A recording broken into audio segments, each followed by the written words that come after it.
welcome to this edition of the Carlisle Cult Cinema Club. As you can tell, it's not PD here, it's Paul.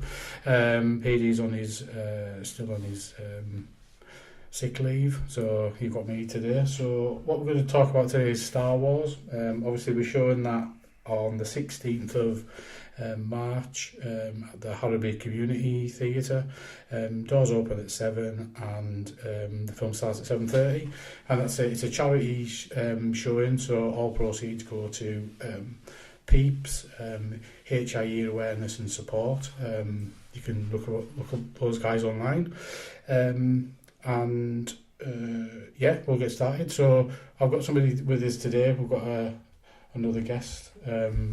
I've known this guy for probably nearly 30 years. Yeah, 30 years. 30 years, very good. And who is this guy? That's the Who question. is this guy? Who's this enigma? Yes, the enigma. Yeah, some people might know him. So this is Star Wars daft David Oliver. Yes, AK goes by the name of JAFFA. Yes. To the people that have came across me within their lives. Yeah. You know what I mean? Good or bad. Always good, always good. Thank you very much, Paul. Yeah. Always good. Yeah, that's a good one. So yeah, it's been, yeah, like I said, we've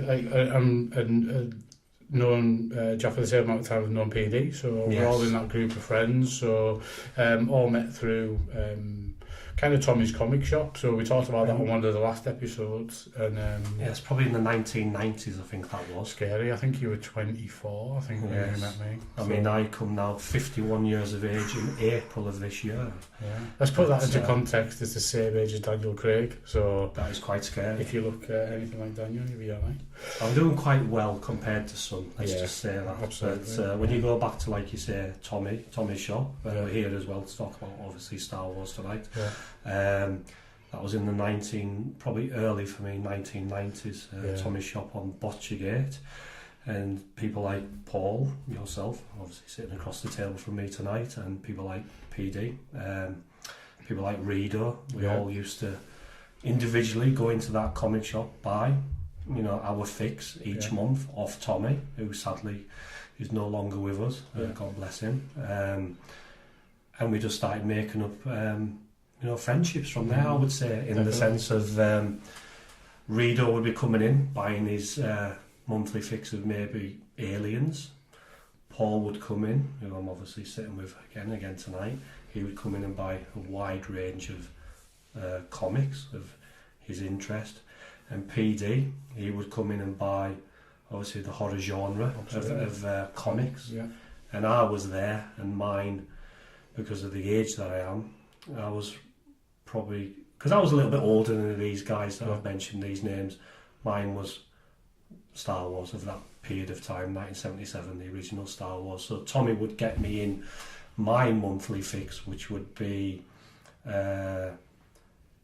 Star Wars magazines. At that time would be the Dark Horse comics, the progression of Star Wars, in that universe. But going back to the original Star Wars, but started it all for me in 1977. I mean, I remember Star Wars coming out. I think we actually got it in the beginning in England in probably about the beginning of 1978. We didn't really get it. Yeah, because it came out in May, didn't it, in Yeah. the States, and then, God, how long was that? The next year we got it. Yeah, so we got it, I think my recollections are getting it in 1978. So of that period of time in 1978, when Star Wars A New Hope, as it was called, came out, I mean, I remember it so vividly, going to the cinema, which was called the Studios down Botchergate, 1, 2, 3 and 4. Yeah. Sadly not there anymore. Yes, like a lot of things in life, sadly gone. Sadly gone, but never forgotten, Yeah. but sadly missed. Yeah. But I remember seeing Star Wars in I was at that age where, because like you say, I'm a little bit older, I was, coming into being a 10-year-old boy, like so many people. And we all have our own memories, on this particular film, which we're talking about, Star Wars A New Hope. But for me, seeing Star Wars in 1978, I remember seeing it as a family of 6, standing outside, on a cold winter's day, taking time as a family, in the sense of, which you don't have today. We queued for about 6 hours or so to see Star Wars, and we took it in how can you say it, as a family. One would, or certain people would wait in line, and we would go off to where the Crown pub is on Botchergate, to across the road there was a little, I think, cafeteria that was on the corner, and we would leave 2 or 3 family members while the other 2 family members went off to, you know, get warmed up in this little cafeteria, as I say, across from the Crown pub, which then ended up being a charity shop, if I remember, and then obviously having a cup of tea, something to eat, because we were waiting for about 6 hours to see this film, and at that time, you know, we didn't know what this film was going to be, you know, Star Wars, what we were going to go in and see. I mean, I was a 10-year-old boy, and I always remember there was 2 brothers in front of me, and I still know them 2 brothers today from the Denton Home area of Carlisle. Were called Stephen and Andrew Cooper, and they'll be about 48 to again 51 years of age now, and they were the first 2 brothers, as in they were the first 2 of a family of maybe 4 to actually walk through the doors of the studios of Botchergate, and we were the second family. We were a family of 6, and we were like 4 boys. It was myself, David, Paul, Clive, my brother Robert, my 2 parents, my mum and my dad, and Clark. I mean, a lot of people still know Clark today. Legend. And we went into that cinema like everyone else, and everyone else around the country that, you know, were going to see Star Wars within them first few weeks of release in the year of, you know, 1978. We were walking into something that we had no idea what we were going to experience or going to see. Or for me, it changed my life, or how I value things in life. And we all take things from that official, initially that first movie, Star Wars, in 1977 came out, as again we've seen it in 78. And for me, like again, we all have our individual stories, so many of us, it just shaped my life. I mean, to walk in that cinema, to have the lights go down, and then to have that, you know, logo. And that's it, you didn't know what was going to happen. You didn't. I mean, you didn't know what was going to happen. And then I just remember, you know, the 20th Century Fox logo, like everyone else, you know, and then a long time ago in a galaxy far, far away, and then that explosion of John Williams' music and Star Wars blaring back, and then the title scroll coming up, you know, after, like, say, a long time ago in a galaxy far, far away, and basically as a 10-year-old boy, seeing nothing like this. Sci-fi before that was 2001, you know what I mean? Slow Flash. Well, it's Flash Gordon is, like, obviously famously what they wanted to make, but it's just a complete and utter game changer. Oh, it was huge. I mean, to see and experience Star Wars within the cinema, and to be that initial impressionable age that I was. And then I remember, obviously, your first frame of film, you know, was the camera panning down and seeing, you know, the planet, you know, of Tatooine, but not known at the time these names now that are embedded in popular culture. But what, you know, at the time, Tatooine. You know, how do you say it? You would read it in a book. You'd read it. Thank you. You'd read that in a book, but to pronounce it, it was all gobbledygook. And then to see that ship come over, which was obviously, which we didn't know, but we do know now, you know, Princess Leia's ship. But then to see the flagship of, again, the Empire, of the Star Destroyer, it was like something, and still is today, like something we'd never ever experienced, we'd never seen. It was mind-blowing. It was like when that spaceship came into frame, of the Imperial Star Destroyer, that just changed everything where filmmaking would go. Well, all from those, then. so you're sitting there in the cinema watching it, and all the future filmmakers are sitting there, and I mean, Peter Jackson, everybody's like said. I mean, you've said names there, Paul, and people like, to what I've read or heard through other people telling stories, you know what I mean, of this impact of Star Wars.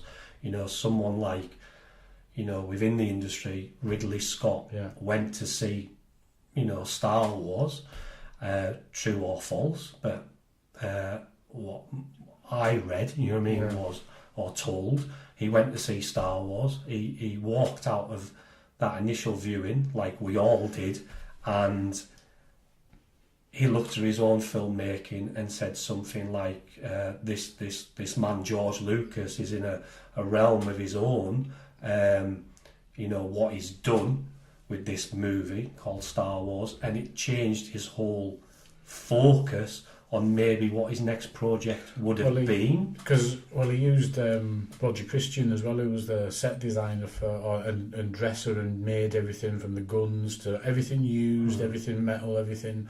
He went aboard and he did Alien. So that's where that huge universe came from. Yeah, it was like he came out. Wow, recollections were he came out of the cinema and he says, whatever his next project was, he did. Yeah. He did Alien, you know what you've just said, you know what I mean? And it's like you say... And it could have been a vastly different film if it didn't look... It would have looked completely different if it wasn't... And it's like you say, with filmmakers that we have today, like you say, Peter Jackson with Lord of the Rings, they will have been children, not initially at that age to have seen Star Wars in the cinema in 1977, but Star Wars didn't just, in 1977, go to the cinema once, the way films do now, and then go within 5 months, because the industry has changed, you know, so much. It's like they go straight to DVD, Blu-ray, digital download. Star Wars had a 5-year span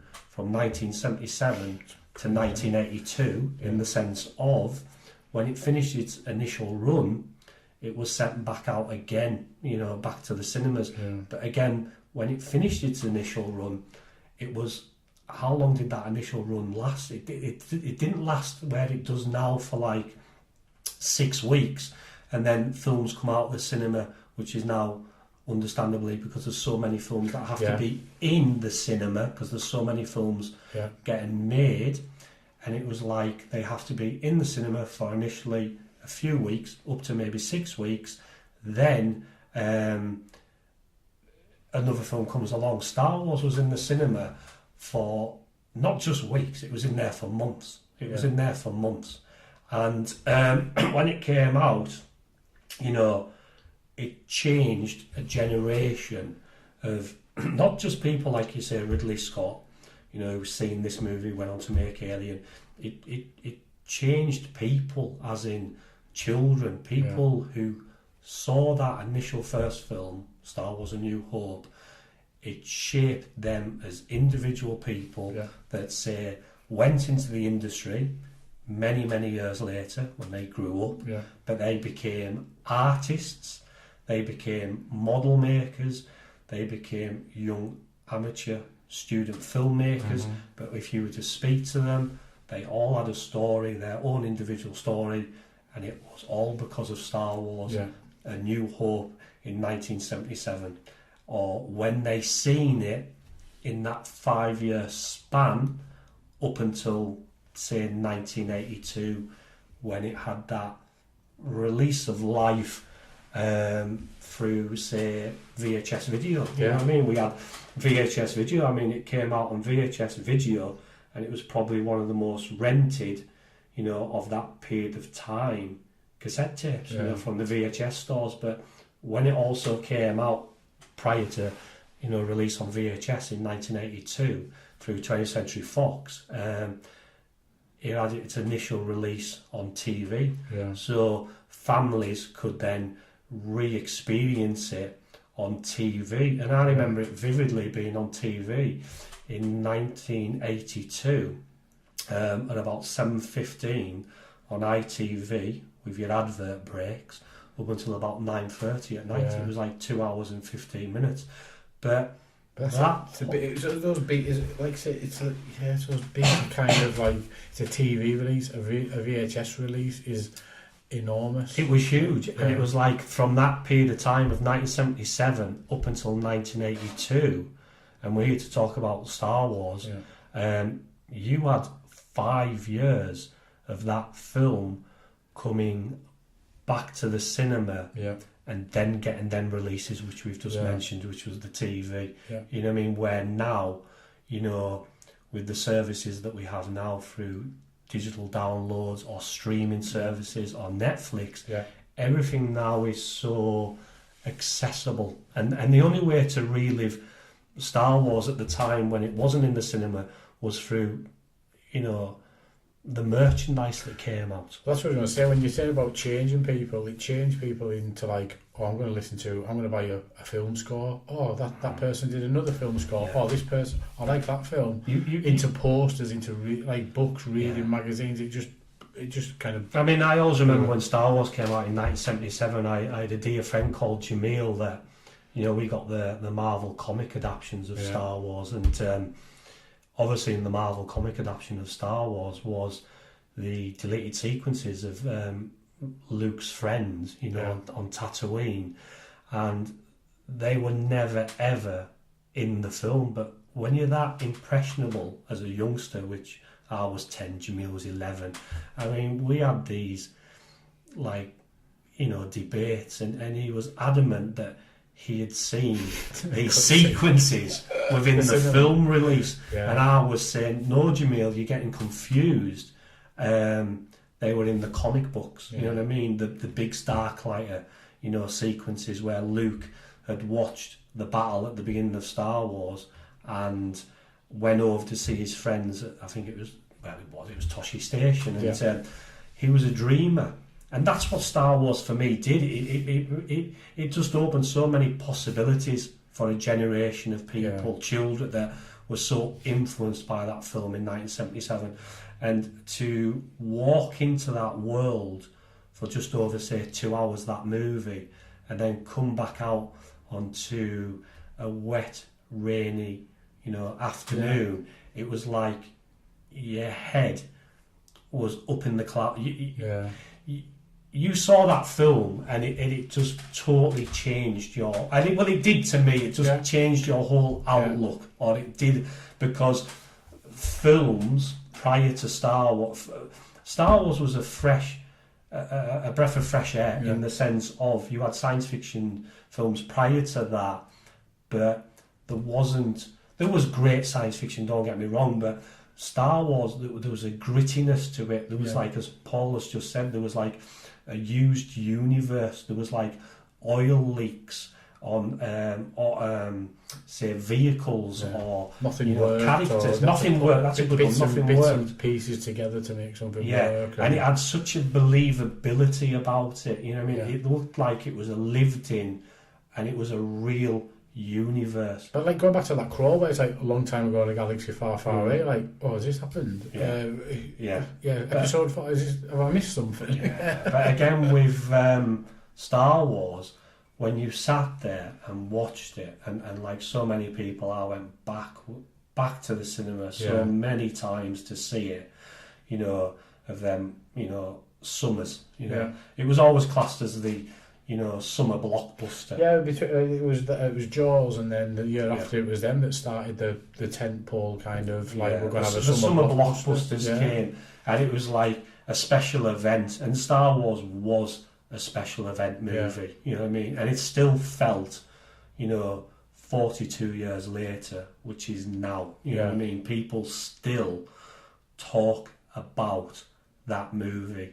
But with that first shot, people that weren't there in 1977, you know, when it was first, you know, shown, they'll never know the importance. You know, this is my, you know, look on it, in the sense of they will never know the importance of that first shot, because that first shot, if it didn't capture the audience in the sense of it blew them away. Yeah. You would not be captured for the rest of the story. Yeah. You would go, this is B-movie, Yeah. science fiction to what came prior. Yeah. This would have totally threw you out the movie. If that spaceship came across that scene and it was a bit jarry or it didn't look well or hold up well, you know, this was, like you say, going into a new realm of filmmaking. Well, you invented a whole new kind of motion control camera. Yeah. I mean, ILM. ILM, there were a bunch of students, Yeah. what I know of, and you know, Lucas went out to, you know, see what they'd done. Yeah. You know, I mean, it was a very low budget movie, Star Wars. Yeah. It was about $9 million, and when Lucas went out to see what ILM had done, I think they had probably one visual effect, you know, in the can. You know what I mean? They had very little ready for this film. I mean, Lucas had a vision. I mean, Lucas probably, you know, he knew himself what he wanted, but at the time, the technology wasn't there. Couldn't catch up. So he had this visual imagination, and to then relay it back to people and say, this is what I want, or this is what I feel, you know. And there's nowhere to go do it like that because nobody had done it. Yeah, no one had done it. Yeah. That's a good one. No one had done it, right? Yeah. But like you say, to go into that world, you know, like I said, I was a 10-year-old boy, like so many people, and then to come out, it was like, you know, it was the explosion of not just the film, it was the impact that it had on, say, the toy industry. You know what I mean? It was huge. And that's what, and like you said, that 5-year gap, that's what kept it alive. Yeah. Reading the comics, playing with the toys, And then getting it back in the cinema the following year. Yeah. You know, for a few weeks, you know, summer holidays or whatever else, you would go and see it. But the merchandise that came out, you know, in 1977, 78, you know what I mean? We all know the history of, like, early bird packaging, and the toys weren't ready. I mean, they weren't ready for it. They didn't know this was going to happen. No. You know, that this film was going to come out and it was going to be embraced, you know, by a generation of people. You know what I mean? And be so loved, you know what I mean? Because for me, it was like, you know, I take things, I mean, we all have our own personal, you know, look at this particular film or what it gives to us, but, you know, it's like Luke Skywalker is on the farm, but he yearns for adventure, and isn't that us in real life? You know what I mean? That we yearn for something more, you know, not going to, you know, at that time I was a schoolboy, but as we get older and we go into, you know, like Uncle Owen, you know, like, fuck this kid. Yeah. We're going to, like, in later years in life, we go into a job, and we have families, but then we come home. But, you know, I'm never, people who know me, who even if they take the time to listen to any of this, what we're doing tonight, me and Paul, I have a passion for it, a deep passion for it. And it's like, you know, if Han Solo can get on with a Wookiee, however corny that is, why can't people in society get on with people, different colours, creeds, religion? I know the world isn't, you know, like that as such, but for 2 hours it can. Yeah, but again, there is individual people that, like, I feel myself can be within groups of other people, and with that influence of what that first movie had on me, that impact on me, can bring people together within social groups. And that's, to me, because of that one film, Star Wars, in 1977. Not what we've had prior, it's just that initial first film that started it all in 1977. And as you've said, Paul, there, the merchandise that came, there was nothing quite like it, you know what I mean? It was like, you know, what I believe Lucas said, you know, I'll do the film for $300,000, but give me the toy rights. And just... Yes, I mean, everyone thought he was mad, you know what I mean? Everyone thought... A 20th Century Fox film prior to this was Planet of the Apes. and the toys didn't do that great. They didn't sell, right? There's a great episode of Toys That Made Us on Netflix, and it talks about the kind of the deal and all that kind of stuff, and you can kind of see the lights going out in people's eyes when they're like, yeah, we just signed it over. Yeah, we just signed it all That's over. a great episode. And said, there you are, George, there's the toy race, do what you will. Do what you want to do with them little figures. And look what he did with them. Sold multiple millions of them through a Palitoy.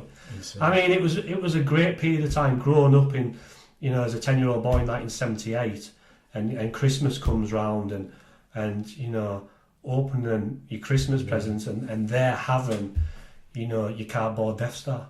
I had the cardboard Death Star. I mean, I still have a lot of the old vintage, to this day. Sadly, I don't have the cardboard Death Star. Yeah. But I remember going round to my friends, who I mentioned before, Jamil, from where I lived in Denton Home at Carlisle at Hope Street, and he lived on East Norfolk Street, and I ran up on Christmas Day. He doesn't live there now, so don't go No, around he and doesn't try and live rob there his now. No, cardboard he lives in Italy now, God bless him. He's a school teacher. And I just remember vividly going round in 1978 and he was building that cardboard Death Star. Brilliant. And I went round with the Starship Enterprise from Dinky. Yeah. And it had the little circular pellets, and you put the circular pellets in the dish of the Enterprise and turned the silver knob on top, and it was shooting the pellets as he was building the cardboard Death Star. I don't think he was too amused.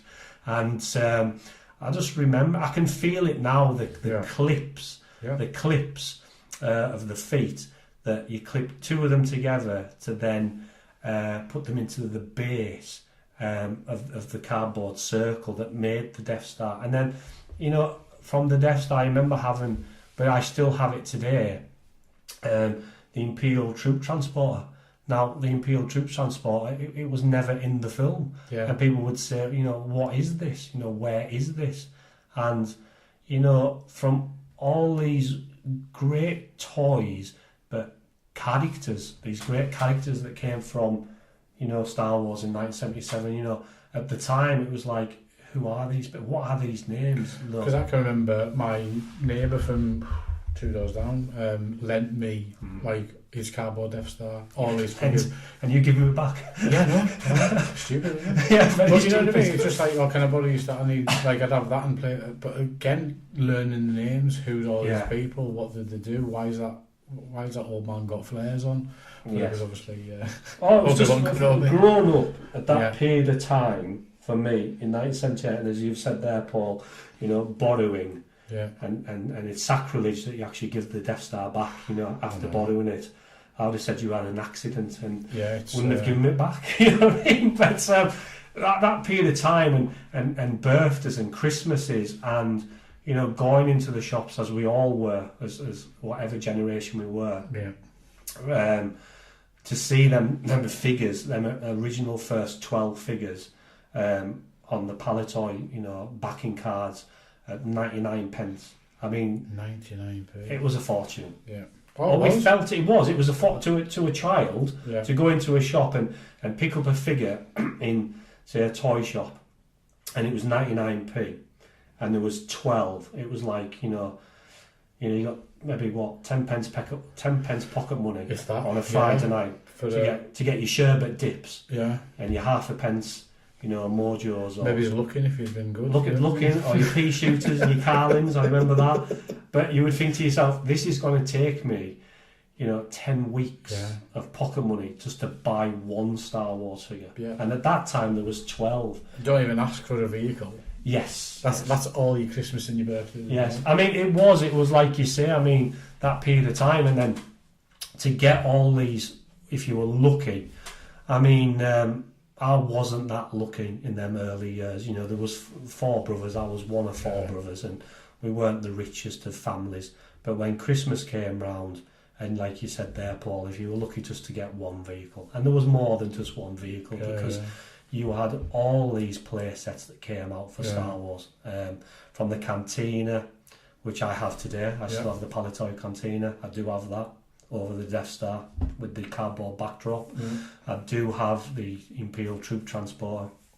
I do have the Imperial White TIE Fighter. Nice. I had with the small wings. Should have always had large wings. Yeah. Oh no. No. You never did about it. You never even thought about that. Yes, we didn't think about it at that time, but yes, it had its small wings, and then from there, I still have a lot of the original figures loose with weapons, with the circular disc stands, which you actually got the clear disc stands with the cardboard Death Star, and you also got yellow circular disc stands for the figures to stand on, because it would always fall on. And the yellow ones, I think they came from like the Cantina playset, where, like I said just prior, the clear ones came from the Death Star. But to have, not all, because we weren't a rich family, but to have, you know, certain toys and figures. I didn't have it all. That came in later years. And I do have a majority of it today, and I still have a majority of the Palitoy stuff. Not again all, but certain things boxed. You know what I mean? Gorgeous. I mean, I do have the Land Speeder, you know, Luke Skywalker's Land Speeder.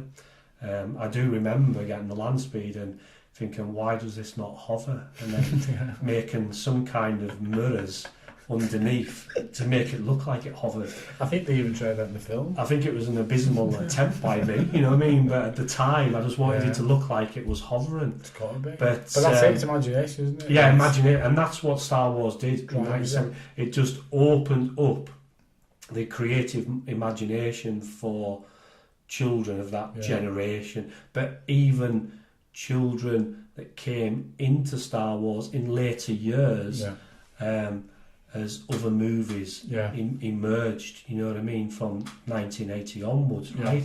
So anyone who wasn't born, you know, for Star Wars in 1977, there were other films, as we do well know, that came along. So I'm not going to talk about other Star Wars films by name, but I will say that Star Wars movies, to me, introduced new generations, and that's their Star Wars films. Absolutely. But I'm not going to tell you my points of view tonight on, say, other Star Wars films, good or bad, you know what I mean?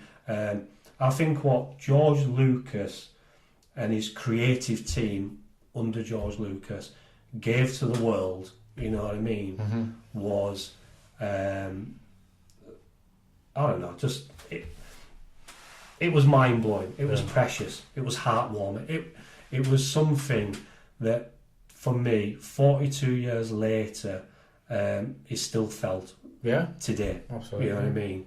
And with a new film coming in December. So, yes, I mean, like you say, we've got a new film. I mean, you know, you've got these films, and again, I'm not going to mention names, but when you peak with something like Star Wars was in 1977, it's like, where do you go after that? And we're not gonna talk about where they did go after that in 1980, but where they were in 1977 with that initial first film, as I've said, it's felt today by many people. And the great thing with Star Wars is that we as parents who, like I said, I come 51 in April, and it's still as important to me now, Star Wars, as it was 42 years ago. Absolutely. But we who have family structure, children, we have passed that legacy on, you know, to not all of our children. If we have children, Paul, like yourself, you've got 3 children, but you have 2 boys and a girl. You may have one of them free, or may have 2 of them free. Try it hard. But you will have passed it on in some shape or form. Charles Autry, is that your youngest? Is that your youngest, Charles Autry? I think I've met him on many occasions. Lovely little boy. Yes. But he will, through your influence of having it in your life, he will have it in his life and shape him and give him values and morals. Definitely. And that's my spin on it, you know what I mean? I had it in my life, and when people found out, you know, what I liked, it was like, you know, he can't like Star Wars because I have this stigma of you know, don't judge a book by its cover. You know what I mean? So when people say, no, have you ever spoke to him about, you know, what he likes? And like you say, it's not like it is now where it's widely accepted. When we were growing up, it was like... It wasn't widely accepted. It wasn't. It's like you couldn't walk around. You know what I mean? With a Star Wars or you'd have to run around. Yes, you'd have to be. You'd be running around the playground there.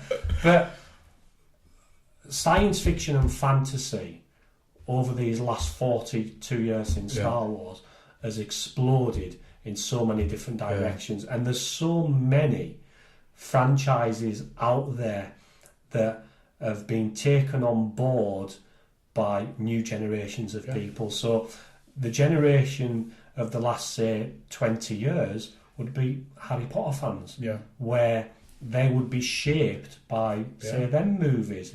And at the same time as Harry Potter, you'd have a generation of people that would be shaped by, say, the Lord of the Rings movie franchise, right?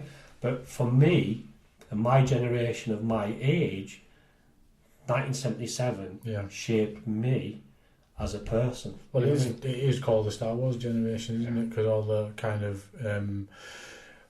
innovation kind of in computers and all that technology, like you said, filmmaking, all came from that kind of era. Nothing like that had been attempted, nothing like that had been seen. And then, like you say, everything was right within that initial first film that first came to the cinema. And if that film did not work the way it did and become the success that it was and still is today, you would not have had what has happened. You know what I mean? Which just for the people that actually worked on the film, so you would have no ILM, which then goes to no special effects movies, or there would be disband, or that doesn't bring you to Jurassic Park, that doesn't bring you to that doesn't bring you to. But Star Wars worked in 1970 on so many emotional levels, you know, from music. I mean, you take away the music from Star Wars in 1977.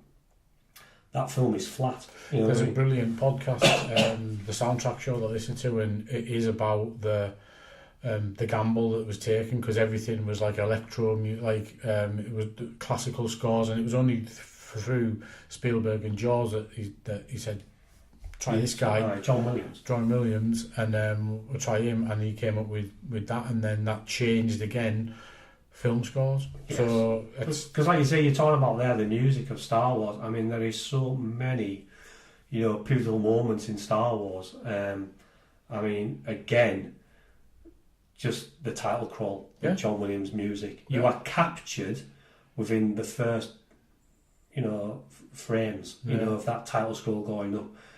Never mind what is going to come after that title scroll, which we mentioned just before, the first shot with Princess Leia's spaceship and the Star Destroyer. You end up, you know, on this planet that at the time was what? Tatooine. It was a word that what? Tatooine. How would you even say it? And then you end up, you know, on Luke Skywalker's, you know, farm. I mean, this is a young man that lives with his aunt and uncle. We don't know the background, you know, to, you know, why he's there, you know, why these people are bringing him up as his own. And then you get such an emotional, you know, kick when Luke, you know, is sitting at the dinner table saying to his aunt and uncle that he wants to leave the farm, you know, where he's been working every day, every month, every year. All his friends have gone. All his friends have gone. They've left, and he wants to now himself move forward, you know, within his own life. He doesn't know, or he maybe wants to join the rebellion, right? See what's beyond Tatooine, and his grandparents are looking out for him, aunt and uncle, and that sequence for me, when he stands and looks at the twin suns of Tatooine setting, it's like he yearns, and that's everyone. Of course They yearn for adventure. Yeah. They yearn for something different in everyday life. Yeah. You know what I mean? If it's not, like you say, going to a 9-to-5 day job, or you know, the same old routine of life that life becomes. You know what I mean? Yeah. Unless you have a creative, maybe say, colouring.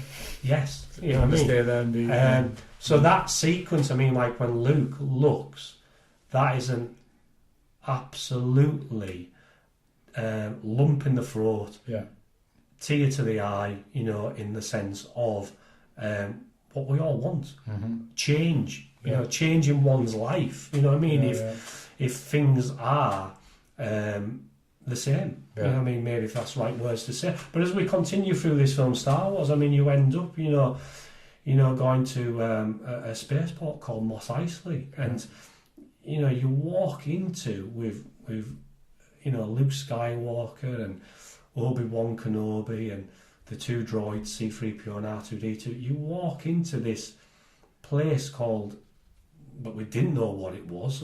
We were children or whatever. We walk into some place called the Cantina, and it's the most bizarrest setting within a movie, but the most wonderful, you know, setting. All these, we don't know who they are, what they are. These bizarre creatures, characters. It's only years later that you get to know these names like Hammerhead and Walrus Man, and you think to yourself, or I do, as many other people do probably as well, these wonderful names, you know what I mean? These wonderful names that have came out of someone's imagination to sit with a writing pad, just white writing paper, and start writing this world, but then to get this world put onto a cinema screen, to make it real, to make it not just,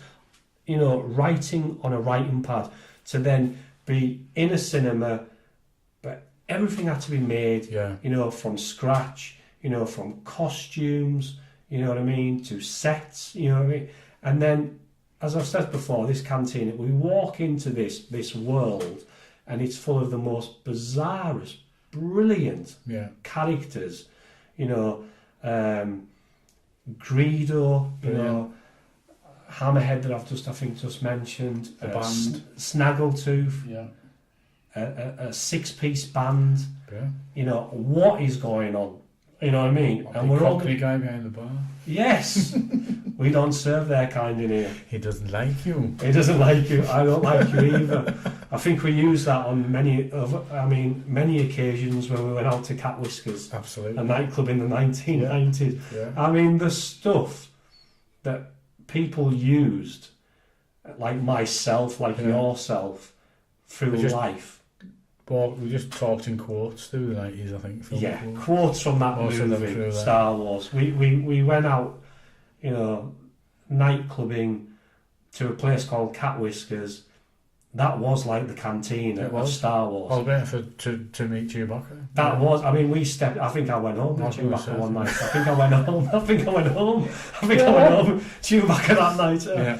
She was a bit hairy. But, I mean, we were in that world of that cantina, and then, you know, we talked in that, and nobody knew what we were talking about. Just the group of people who we associated with in the 1990s, who knew what we were talking about, and laughed, and had that innocence to laugh and giggle. But it is again. So that's the power of that film, where it draws all those people together. It was hugely powerful on so many different levels, you know what I mean, for a generation. Now you can walk into a room and everybody likes that type of stuff. Now you have to kind of search people out and find people, but I don't like you say search people out, but you can strike up a conversation with a person that initially doesn't like Star Wars or know anything about Star Wars, but they will maybe turn around and say, it's not my thing, I've never seen it, which is quite hard to believe, but they will say, my brother likes it, Yeah. but I've never understood why. Yeah. Or my father liked it, Yeah. but it's these generational stories, like you say, Paul, where Star Wars can come on a TV, you can walk into someone's house and Star Wars can be playing, Yeah. but you can have a conversation strike up about that film that's in that person's front room playing, and it can be a story where they can turn around and say, you know, I went to see it like yourself, Paul, but I went with my father or my brother, and sadly my father and my brother's no longer with us. You know what I mean? Because it's hard to believe. Isn't it? Yeah, and it's a memory, because this film is 42 years old, but when you watch Star Wars or you come across it, like you said, playing on someone's TV, it is as fresh and as original as what it was in 1977 when it came out. It is still got that magical charm quality. That's a fairy tale, isn't it? Yeah, yeah. That's what Lucas said. He was creating modern day fairy tales. Yes. Yeah. But it's a film that will outlive ourselves, Paul. You know what I mean? And people will still be talking about it, the rights and wrongs of that film. Yeah. And what should have happened, what shouldn't have happened within that film. You know what I mean? It'll be that great debate, like you say, that will continue for many, many years. But, going back, if we've still got time, going back to the cantina, we were then introduced, after all these bizarre characters that we met in the cantina, we were introduced to, the rogue Han Solo. Yeah. And from Han Solo, I mean, who does he have as a friend? He has PD. No, sorry. He has, Sorry, he has Sasquatch. He has a Sasquatch. He has a Wookiee. I mean, what is a Wookiee? I mean, this person comes along and sits, and we just sit there. And Han Solo has this, not English dialect. He has this Wookiee. Yeah, and just they have this relationship that they both understand. You know what I mean? And you think to yourself, wow. Yeah. This is great, you know what I mean? I mean, we're in this movie and we just want to be, not just watching that movie, we want to be in that world. Yeah. You know what I mean? We don't want to just... but we're watching it, we're participating with these characters through this... We're going along with this ride. We are all glued to that cinema screen, but watching with our eyes this magical film, this magical world, as it's opening up to us, you know what I mean? And then from there, we jump aboard the Millennium Falcon. Brilliant. And, we jump into the stars. And we are inside this, whatever, at the time, we don't know, the Millennium Falcon. You know what I mean? The bit is such an iconic now. Well, it's a character, no? Well, it's a character, yes. You know what I mean? At the time, a spaceship that's flown by Han Solo, and then... these words, Millennium Falcon, Han Solo, and this journey of this film that we're going through, and then we end up being aboard this space station called the Death Star, because we're going to rescue, the princess. I mean, who is the princess? What is who is this person? You know what I mean? We just know of her through the very beginning of Star Wars being like a hologram with some plans being put into R2-D2 that we don't know what this is, you know what I mean? And then we end up aboard this space station, and this space station we are then running around corridors, you know what I mean?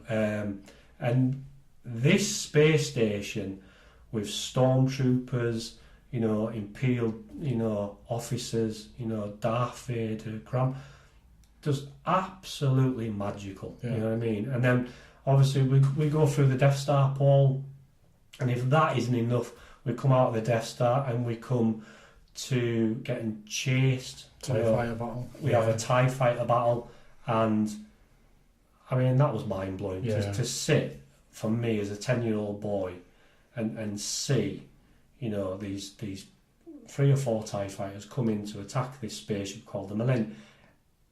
There was a gravity to it. There was a just weight. The pace, and it's not slow anymore. It's not. It's fast tempo, and then we escape the TIE fighter attack, and then from the TIE fighter attack, we go to the fourth moon of Yavin to sit, you know, with Luke Skywalker and all these new friends that he's made, to then, I mean, how can you even describe it, this space battle? It's insane. I mean, yeah. And I mean, we go to the fourth moon of Yavin, Paul, yeah. and then we go to a space battle that,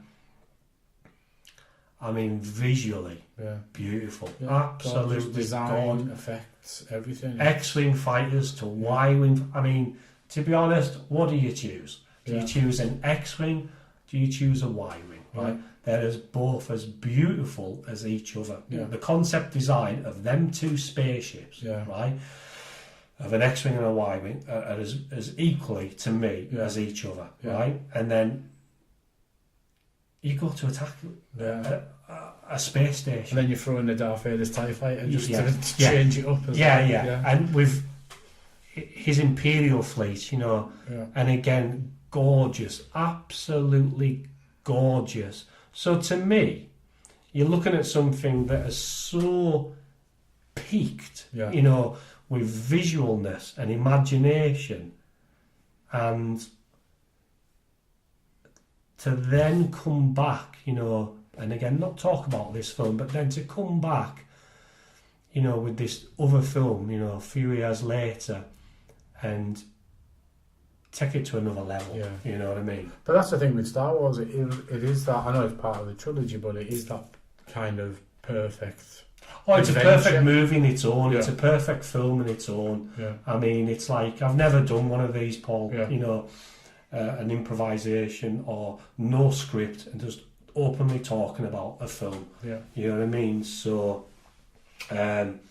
if I was to do others on other... Star Wars is so personal to me. Yeah, and that's why... That's why, you get you on, I mean, talk about I must apologise if it comes across that, you know, there's no light-heartedness within this. There maybe just been a few chuckles. No, but it's all about the film, really. Yeah, it's very, very, very important to me, that initial first film. And like I say, I've never done one of these podcasts. And...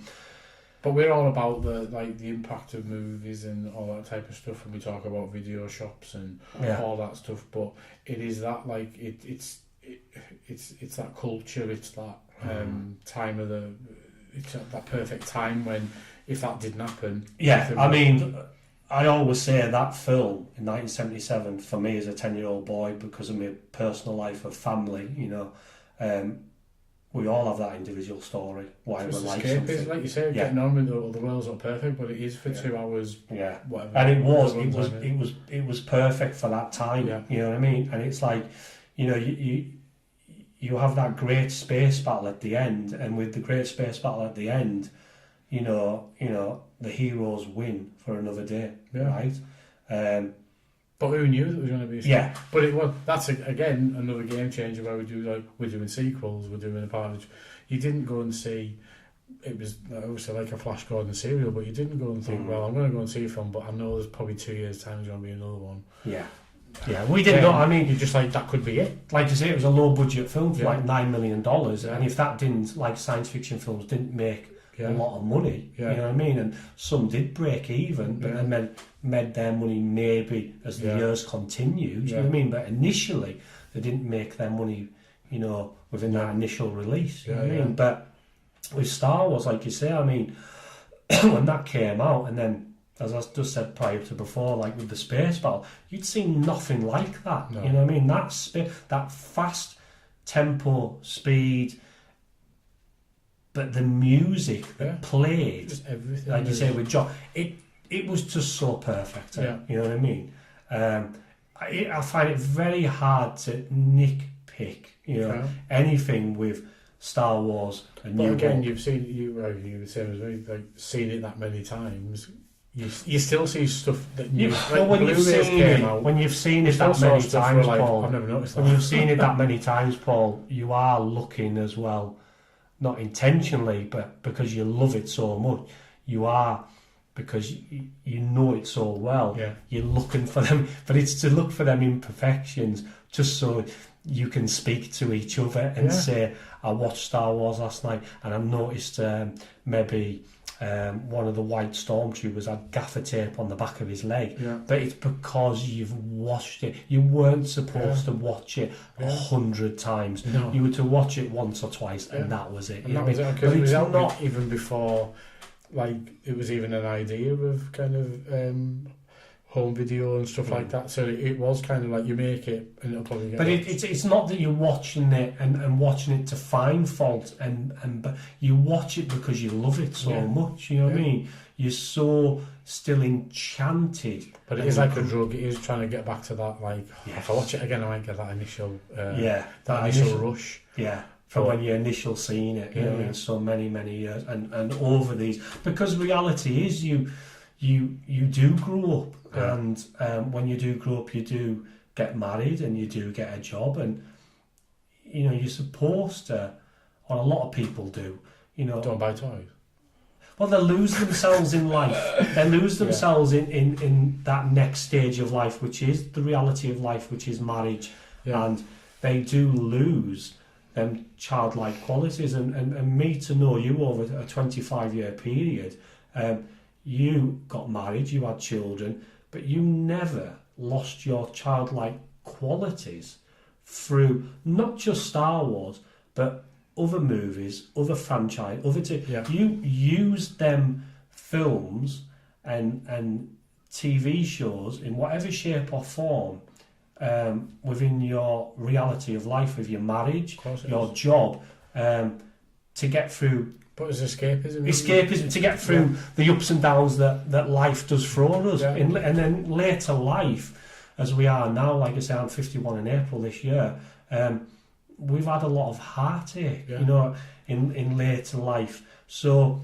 when we do see certain things, it harkens us all back to memories. And we all have our own individual memories, and our memories harken back to people with, like you say, with Star Wars and initial other things as well, to people that are sadly no longer with us. You know what I mean? So when we do see things, it takes you to that happy place. You know what I mean? Where you can say to, you know, a partner, whoever you're with now, or a friend who you know now, I remember this with Star Wars.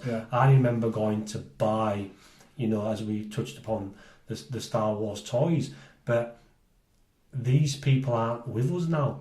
So we have them cherished memories, you know what I mean, of you know, like a friend of ours called Jed. I mean, I remember in 1982 when Star Wars came on TV and Star Wars was on VHS video to win in a competition.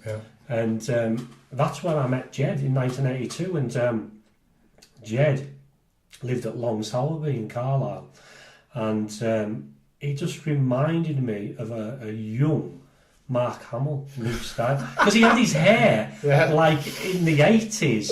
Like it always remember, Mark Hamill went and did in 1976 a Comic-Con convention just to get the word out there for Star Wars. And there's a photograph in literature of all the Star Wars history books that came out of him standing with a white T-shirt, I think it's right to say, with a logo of Star Wars.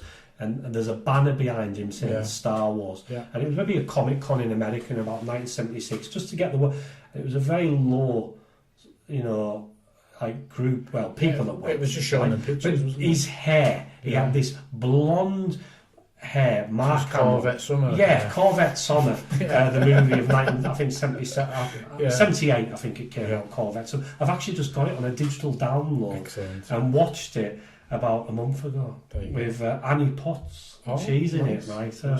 And I mean, when I met Jed in 1982, he just reminded me of Mark Hamill, Luke Skywalker. And, you know, we had our ups and downs, me and Jed, but again, I remember, you know, sitting in my bedroom window in Long Salby of 1982, listening to the music score of Star Wars, you know, John Williams, because of that year of 1982.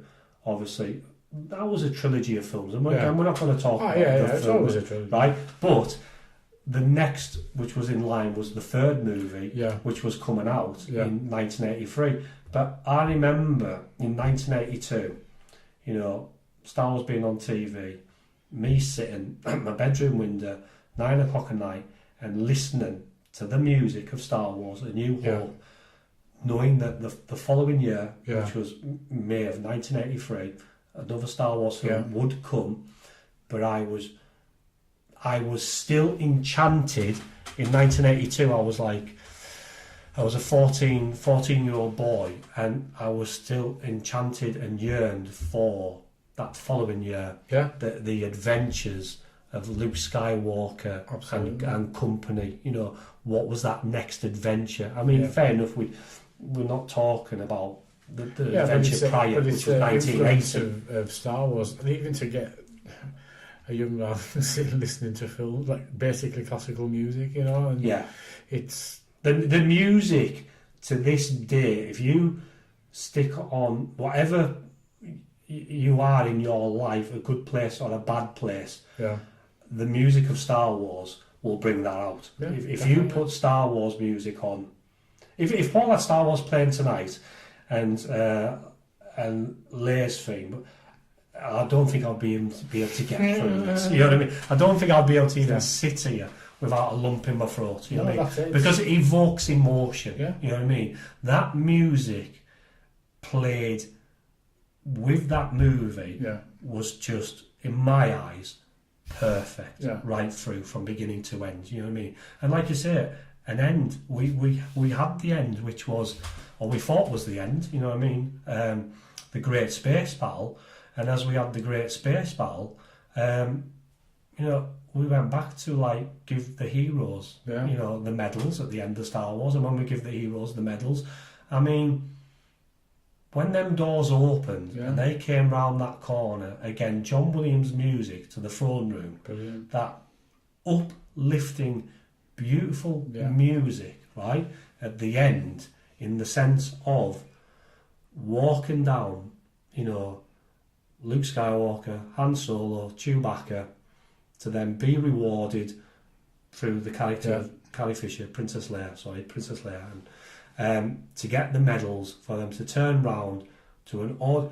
I remember standing up in that cinema and applauding with, you know, the rebels to their. I was a part of that. I do. I remember. I mean, I remember as well sitting in the studios and nudging whoever was with us, saying something like, "It's your turn. It's your turn."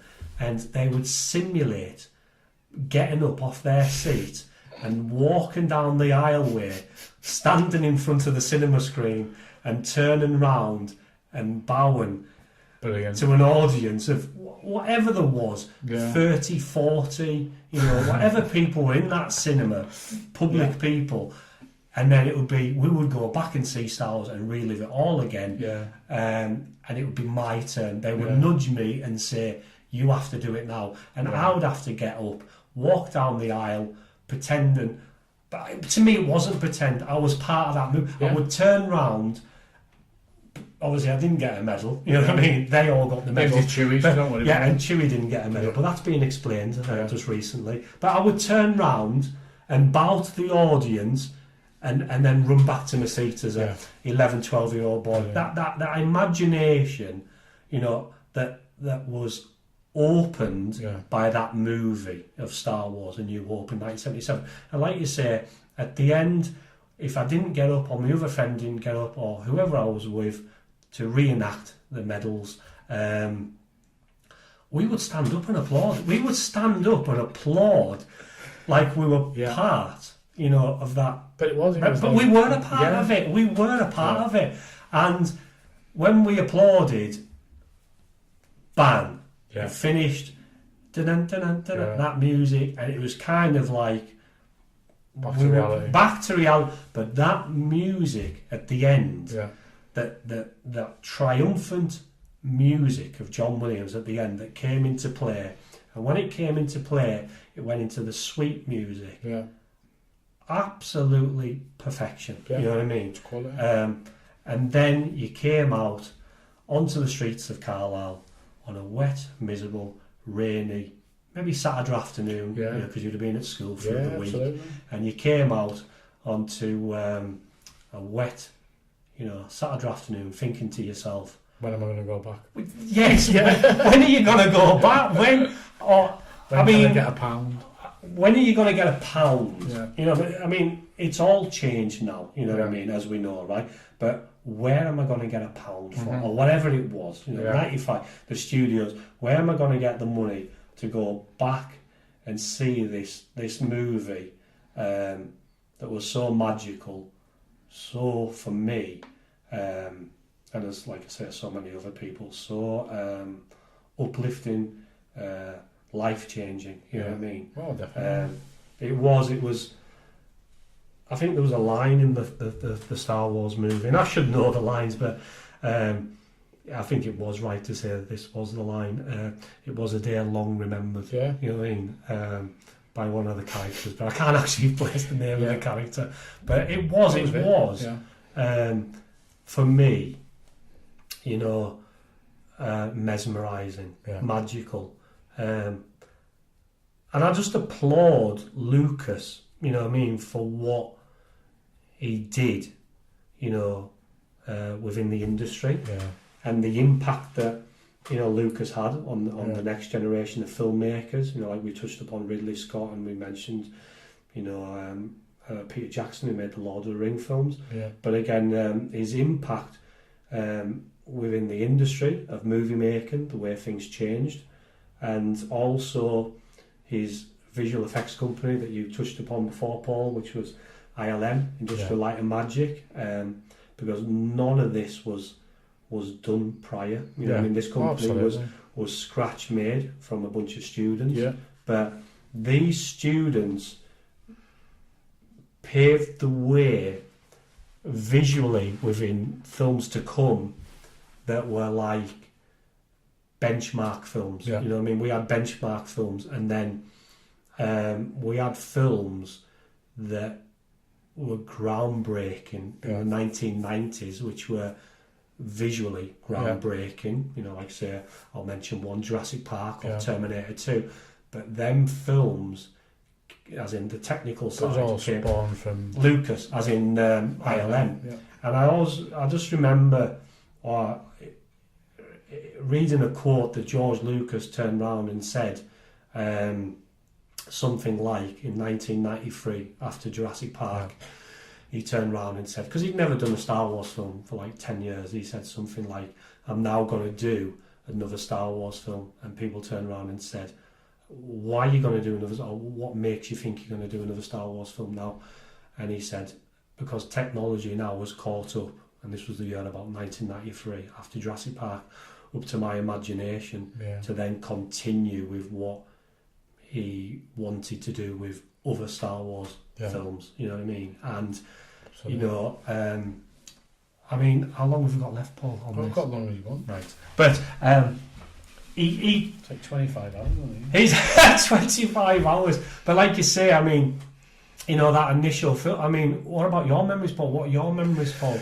I was a little bit younger, so I think I came into it on TV. I definitely remember Empire at the cinema, but TV was the way through it. And then, to be honest, through the toys, that was the biggest thing. So I can't remember not knowing what Star Wars was. I always remember the toys, so the did characters. You initially see it in 1982, do you think? Probably. I might have seen it earlier, but it's just that, again, I can remember, like I say, borrowing the toys off my friend, but I can also remember, like, the from Star Wars to Jedi being on, the making ofs and all that on the TV. Star Wars to Jedi with all of them. The making documentary. I still have them today on VHS. Absolutely. With the white spines, classic creatures. Yeah, classic creatures. Billy D. Williams. Yeah.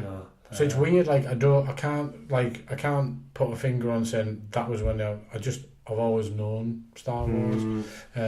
But again, seeing that. I still have, like you say, the original TV times of when Star Wars got premiered in 1982 on the Sunday night of 7:15, as I said before, till about 9. I always remember it finished at 9:30 in the evening. It was on for like 2 hours and 15 minutes with the advert breaks. But I was so I felt when it came on telly, it should never have been put on telly. Yeah, that's it. I can't watch it now, to be honest, because I can't do ad breaks or anything like that. I don't watch any films really on TV, but yeah, especially then when it was like on a square telly. You know. Yeah, but I just felt from my own loses a bit of impact. Yeah, I just felt like when it came on telly, it wasn't a film that people who, if they wish to want to view it or what, they should have seen it in the cinema. Yeah. And I just felt it and to when it came on it's probably telly. like the biggest telly of people's had would be like a 30 inch. Yeah, and when it came on telly, I mean, I was so in love with the movie, and so people say obsessed, but I was so passionate towards it. Yeah. I always remember when the advert breaks came on in 1982. I'd actually go out onto the front of my house and look if anyone was out. And I thought it was a bit disgraceful if I seen someone walking a dog. I felt they should have been in. Why are you not in watching Star Wars? I always thought, why is he walking his dog? That's sacrilege. I used to think to myself, that's sacrilege. He should be in his house watching Star Wars. Yeah. I always used the quote, no one cares. You know what I mean? Nobody cares. But they should have been in. Because I have so many in them initial years, but even right up to now, where we are now, 42 years later, I had that many beautiful fond memories towards, that original movie. Like you say, I mean, as a child, a 10, 11-year-old boy, going and getting your Star Wars weekly, to fuel that imagination, going out and getting never mind the toys, like you said before, about books and that and comics. I mean, I remember getting Star Wars weekly, so maybe I think it was a Thursday. Yeah. I think it was maybe a Thursday, right? But it was probably about 10 pence, 10 pence to get a Star Wars weekly. And I think I do remember getting the very first issue of Star Wars Weekly for 10 pence, but you got a free toy with it, and it was like a cardboard, maybe X-Wing fighter you built. It was like an X-Wing fighter that was on the front of the very first issue, I think I'm right to say. But as you continued with the second issue of Star Wars Weekly, you maybe got another one before it, which was, they always give you these free gifts, and it was maybe a cardboard TIE fighter, and you built a TIE fighter on issue 2. But as it continued, the Star Wars Weekly got mental. I think it went up to like 12 pence, and then from 12p it went up to about maybe 45 pence. It became Star Wars Monthly, I think, in the 1980s. It became Star Wars Monthly. The Marvel, isn't it? In the 1980s. But I still have all them Marvel. Yes, I still have. It's better than trying to go back and backfill everything. Like, I'm trying to do with my Millennium Falcon. I've got a vintage Millennium Falcon. I'm still glad I do have the pleasure of having that original Millennium Falcon, so I don't have to backtrack and buy, pieces. And now when a new film comes out, I'll be pissing you. The price just goes up every time I go in here. Like, we need a couple of years between them, so everybody forgets. For cockpits. Because I was like, and seats, yes. It's going to be sky high. I mean, I remember a majority of it all, correct me if I'm wrong, but I do remember a majority. I mean, I remember, when Star Wars was on VHS video in 1982, a friend of ours that we know, who I still see today on some like Andrew Fell, from the Fell family of Bowstead's Grassing in Carlisle.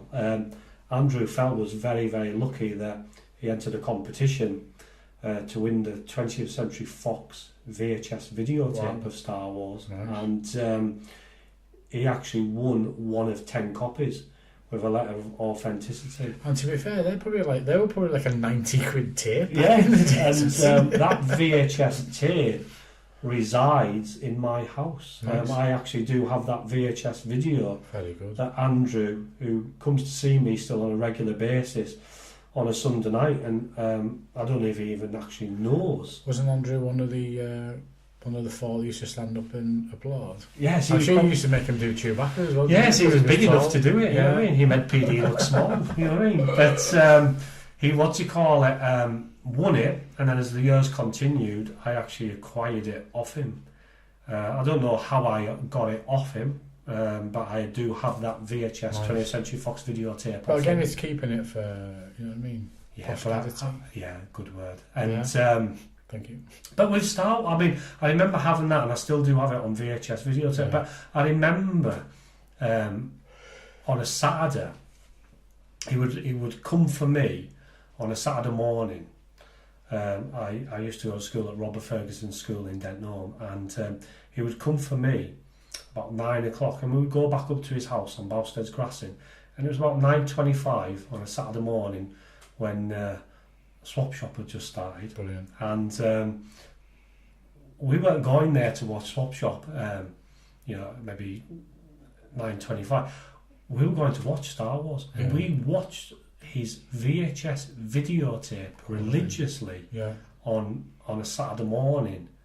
Nearly, I can't even remember, but we watched it every week, every second week, Saturday morning. We watched Star Wars. It's great for you to still have that video. Not our video, you've still got that video. Well, video machines in the early 80s. I mean, I remember we lived at Long Sowerby in Carlisle in 1982, and we rented a VHS video machine. So where would you rent from? Because we cover that on. That's one of our questions on the podcast. What was your video I think we shop? used to rent them from, say, Azad Video. Azad. Yeah. I would go for Azad, right? I think that was the one that we rented, and they would come, set it up for you, and you'd get like 3 or 4 video titles over that weekend period. Yeah. But because we had to rent in 1982, later years, 83, 84, Andrew Fell was lucky that they had a bought VHS video machine. Crazy. So with him winning, say, Star Wars, it wasn't a thing of... like you said, we could go around every weekend. It was on Netflix. Yeah, we could go around every Saturday morning, and if it wasn't, like I said before, every Saturday, it was every second Saturday. Yeah. And we could go around and we would watch at 9:30, prior to, I said before, Swap Shop at 9:25, I think, 9:20, maybe 9:20, 9:25. I think I'll go for 9:25. Yeah. But Specific. you could watch it any time. Yeah. And then you'd go out playing. You know what I mean? You were 12, 13. No, at that time I was 14, say, in 1982. But you would go out, walk the dog, or whatever we did, we went up the river, but it was still a part of your life, from... And that was like 5 years, 1977 to 1982. But you would go into, Denton VHS video store rental, and it was like you would rent Star Wars on VHS. You know what I mean? But when it came to buying it, I mean, I think as you said before, I mean, it was probably about £80 to buy on VHS video as an ex-rental. Yeah, you know what I mean? I mean, I have so many, like everyone else does, stories, of that initial original film. I mean, I remember when everything seemed to come to an end with Star Wars in 1985. Everything started winding down. I mean, I kept it all. I kept all my Star Wars toys. Yeah. Where in 1985, I became... 17. I was born in 1968, so in 1985 I was coming to the age of 17. So coming to the age of 17, everything was winding down, and it was you're becoming a young man, get rid of your toys. But hello, ladies. I kept all my toys. Hello, ladies. I kept all my toys, and it was just very, very quiet on the Star Wars side for 85 up until about... Bendham's come out?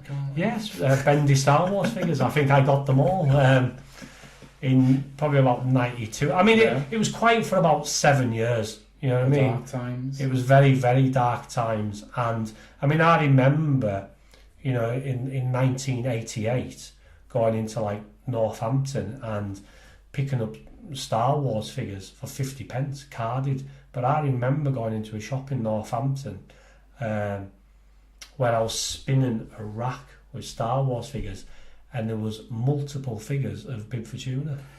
But was it Bevan's near the Bevan's Bargains near where the studios was. That seemed to have a wall of Bib Fortunes. Yeah, I remember. I think I left them. I'm sure. You know, in 1988. You know, I mean, Bib was a character from an upcoming Star Wars film that had been and gone. You know, 6 years prior in 1983. We could have got them signed at there. Yeah, I was going to say that we could have took them to Carlisle Comic Con and signed them this next weekend. But I just remember taking it for granted. That they would still be there in years to come, you know, and that wasn't the case. But to go into a shop and to see a rack full of, you know, Bib Fortuna figures from a Star Wars film, I just felt it was going to be there forever. You know, that kind of, you know, stuff. But it wasn't to be. But I mean, like you say, going back to the original Star Wars, I mean, I remember going to the Pied Piper. Yes. And the Pied Piper, I think it's right to say, it was down by the Sportsman pub then. Yeah, down there between Topshop and House of Fraser. Yeah, that's it. It was the toy shop, the Pied Piper, which is now a little cafeteria, I think. Oh God, it was in 3 different places on there. Yeah. But to me, the Pied Piper there was, you would go in, you know, in the late 70s, 78, 79, and or later years, right?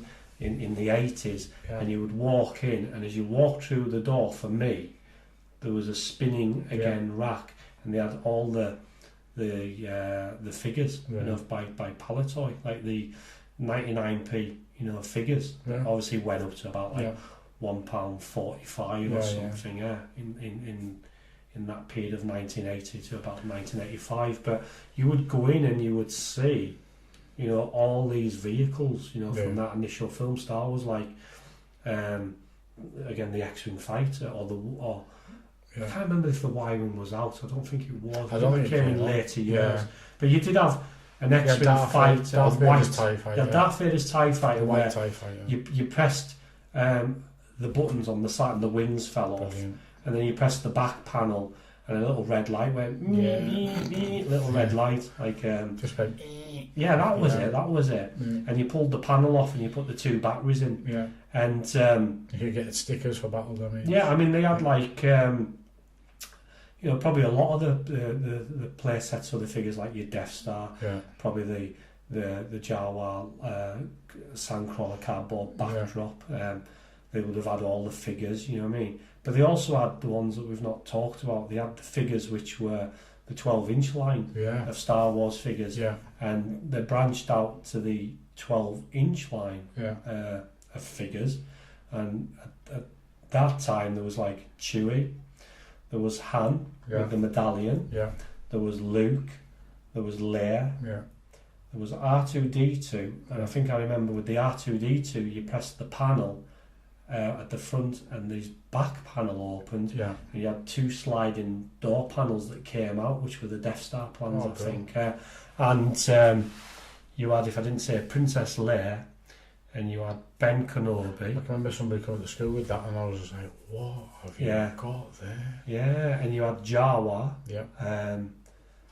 because there was other characters that came out for there was the famous one, IG-88 that came out, and Boba Fett, right? So we won't touch upon them two because they're associated with another film that we may cover next year. Maybe for next year we'll talk about for next year, so we might remember to talk about them too. But them initial, maybe say 8 characters, Luke, Han, Chewie, I've got still today them initial 8, you know, them initial 8 of them 12-inch figures.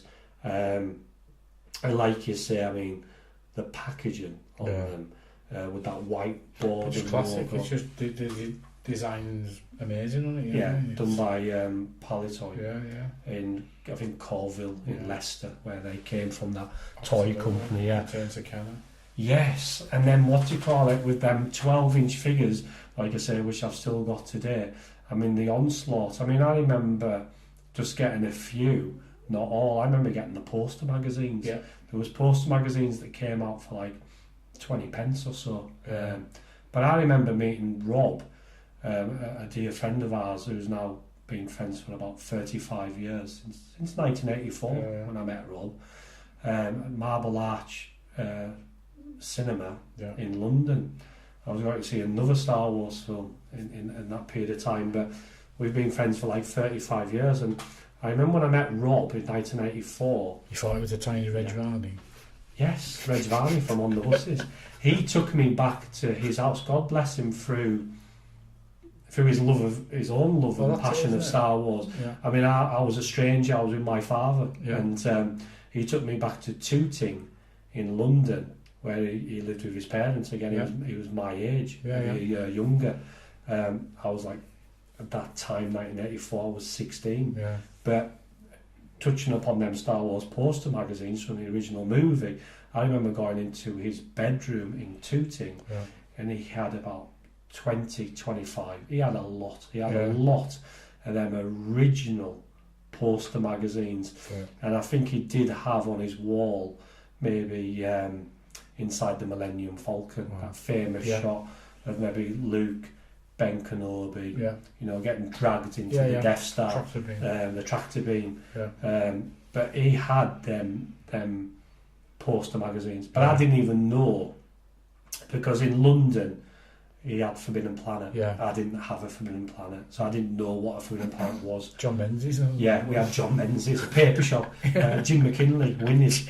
I had Jim McKinley on the corner of Denton Street with my pea shooter and my Carlins when I used to go down and get them. But Rob had the West End London, but it was just more.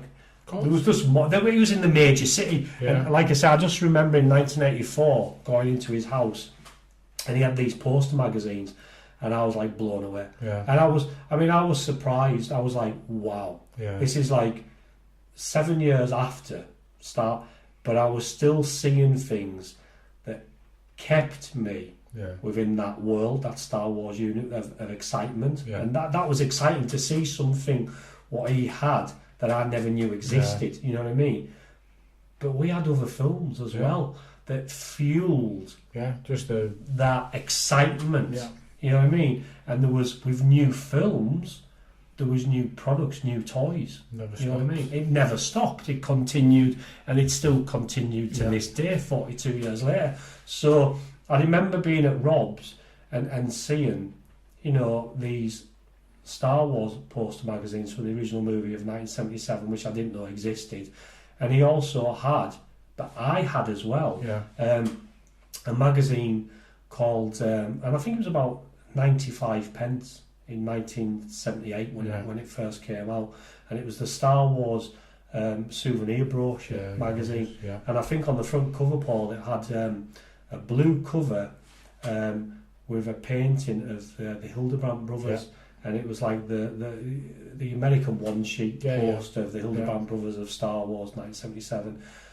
But I think at that time, it's like we now have Debenhams, but Debenhams was John Mackenzie's, I think. Yeah, John Menzies. John Menzies, right? So Jim McKinley.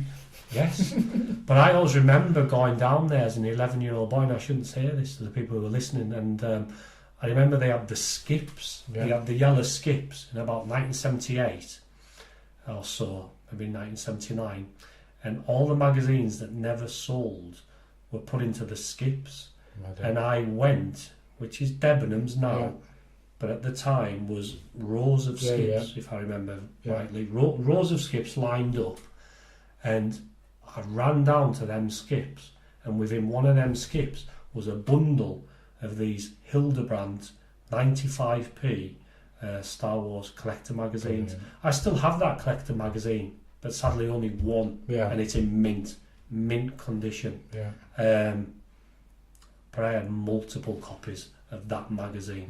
I had about 10 plus, you know what I mean? Because I remember, I said before we were like a poor family, we didn't have money. I cut that magazine up and plastered my bedroom from wall to wall with Star Wars Weekly pull-out posters, as well as the Star Wars Collector's magazine. I cut that magazine up and put that, on my bedroom wall. I mean, you would live Star Wars, like you say, through that. Yeah. You know what I mean? But also we touched upon the music of Star Wars.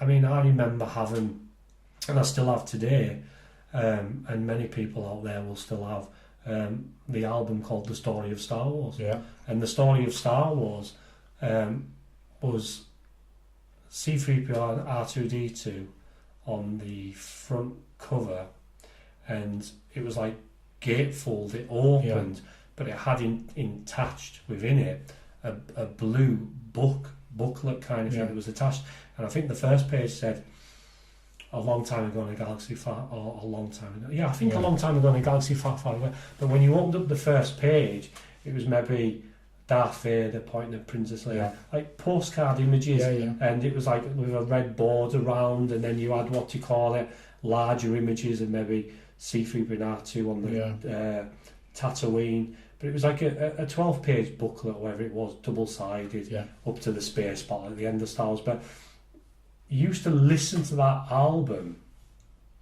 called The Story of Star Wars, and there was a narrator that did the narration, you know, in between.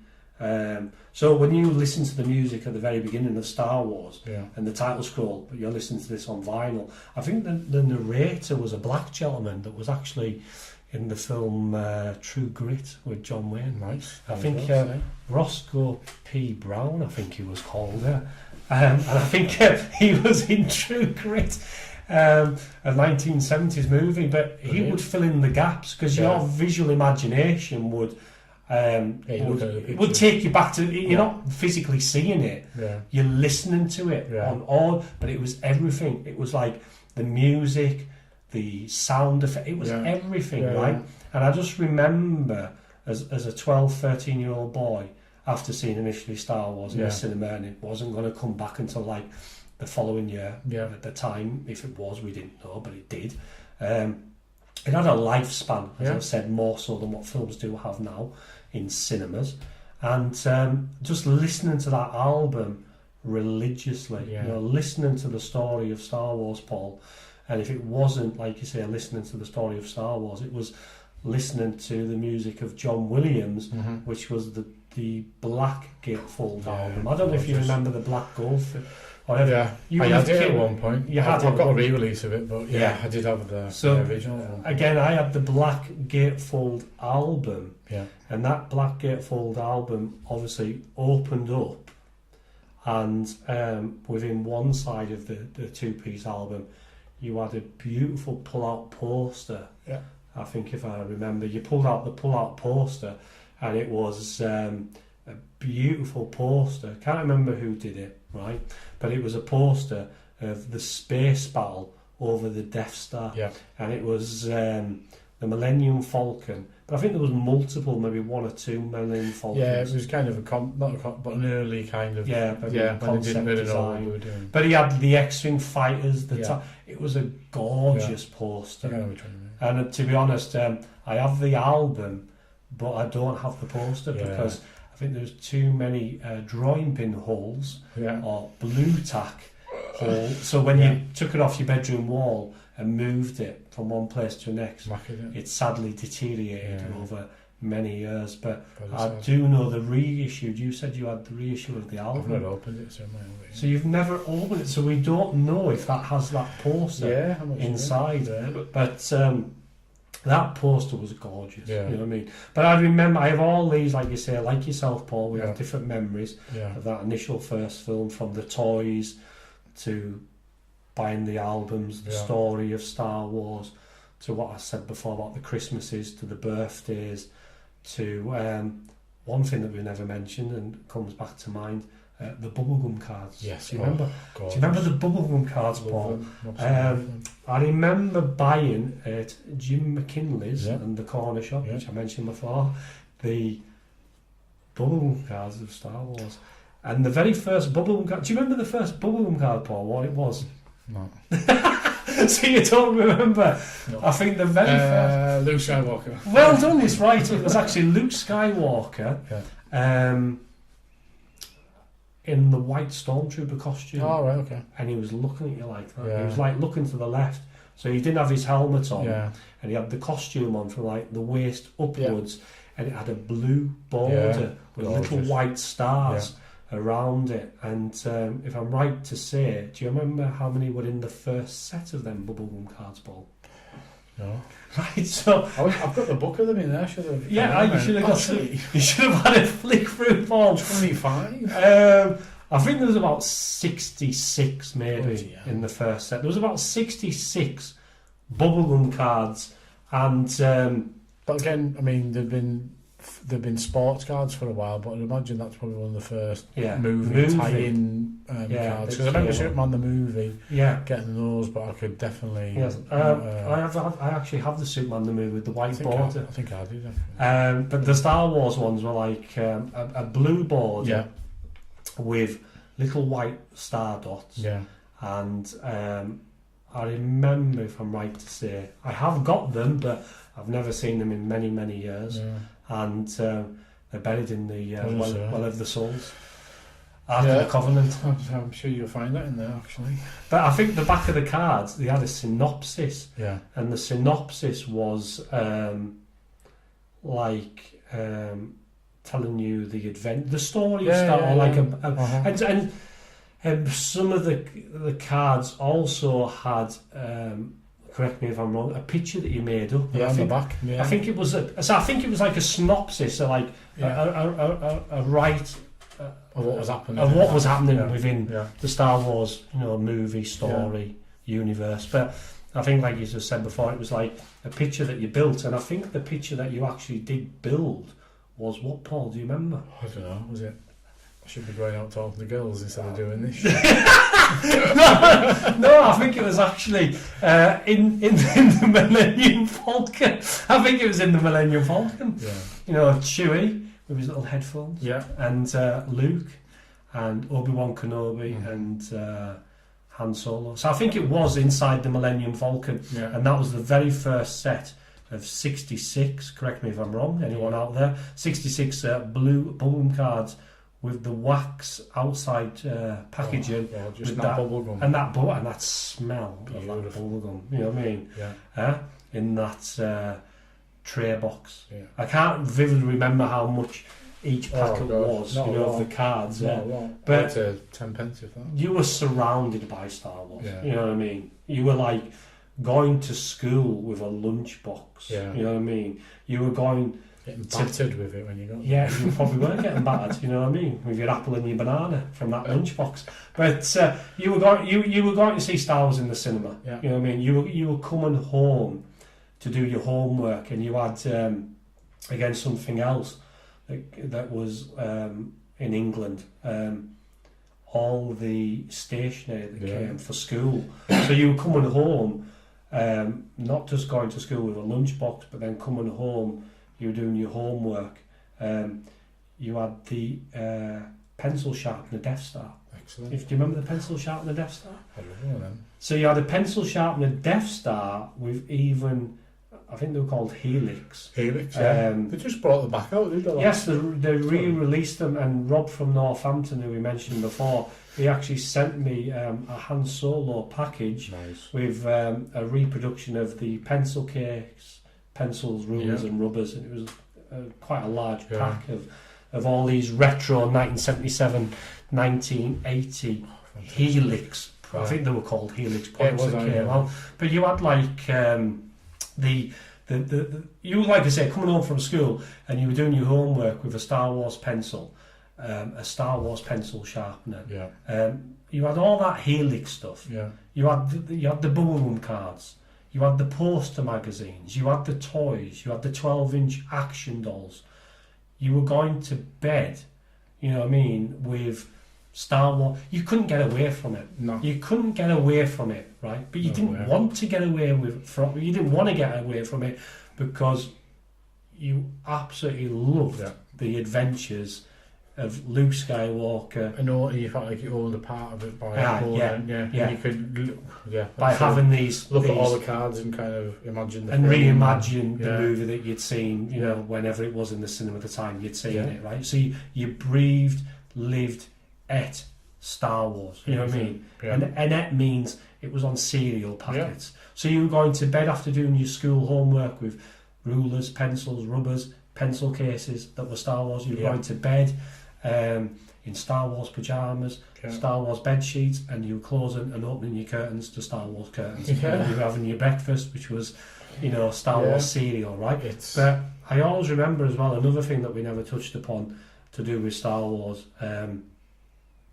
Do you remember the Letraset sets Yeah. that came out? I've got that Star Wars Vault book, and there is a Letraset set in there. It's, Because I think I remember going into W.H. Smith's, and the Letrasets were in two different formats, and I think the initial Letrasets were 3 large Letrasets. so like transfers where They were transfers, you made your own pictures yeah, and you rubbed them down. and then looked at them and imagined the film. Yeah, That's what we had.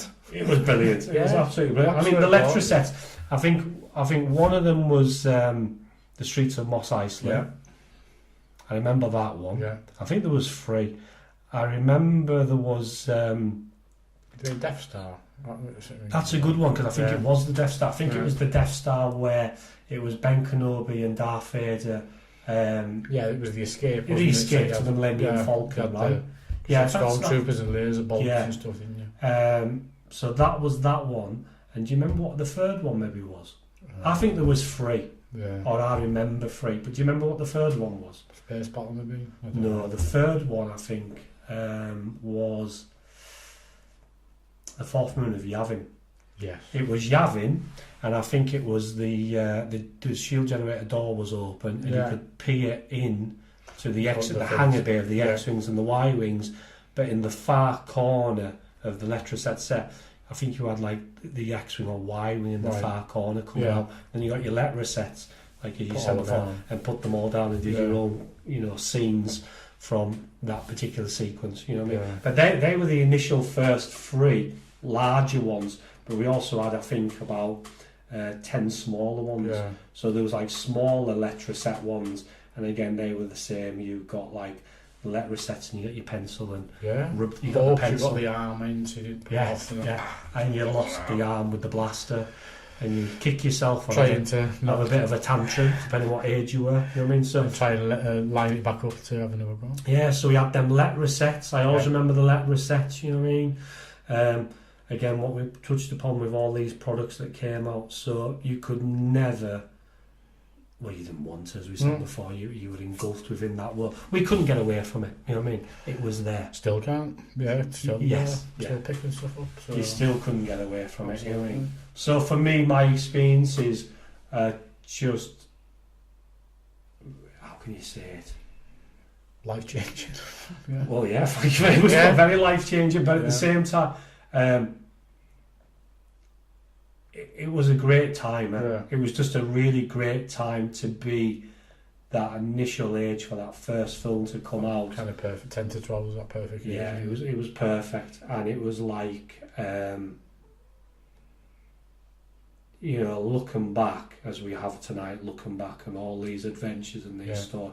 There's so many, to be touched upon. Yeah, You yeah. know what I mean, and talked about. Yeah. And seeing, I mean, I think they came out in later years, but we don't want to talk, like you say, about these other films. We're talking about that initial film of Star Wars, you know what I mean?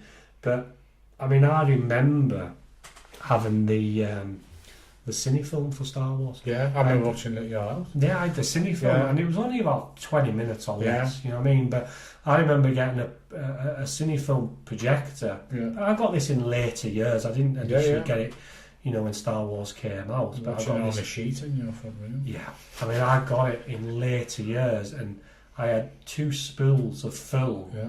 and I always remember, and I've still got it today, the packaging where it had a lid that lifted off, Yeah.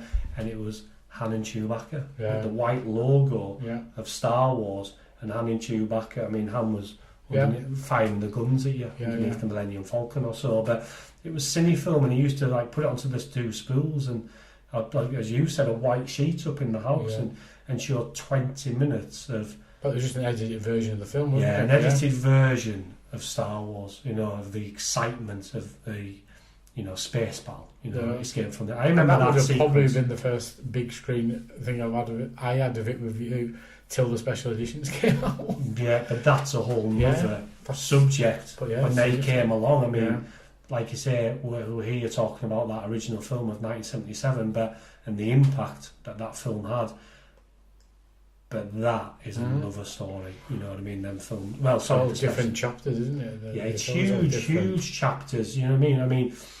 Hopefully, if we come back to this, we go to the next chapter, which is 1980, and talk about memories of that chapter and around that chapter. No, I think that the time's been booked for next year and the year after. So yeah, I mean, I remember, like you say, with Star Wars, and as the years continued, I mean, I've been very lucky myself to meet a lot of people that worked on Star Wars behind the scenes, but as well as in front of the camera. And I do remember going from the beginning of Star Wars, as I can continue to as much as I can remember, to the end. I remember having the privilege of 1999 meeting Sheila Fraser, who played Aunt Beru in Star Wars, and meeting Sheila Fraser, I actually met Phil Brown, who played Uncle Owen. God love him. God love him. And I always remember meeting Richard Latimer, who played thank you, who played Monty. Oh yeah, Monty, yeah. In Star Wars. Yeah. Paul Blake, yeah, who played Greedo. Oh yeah, he was at Carlisle last year, wasn't he? Yes, he came to Carlisle Comic Con last year, and I met him again last year. As you continue through Star Wars, he's coming to Carlisle Comic Con next week. Big Starklighter, as in character name, but played by Carrick Hagen.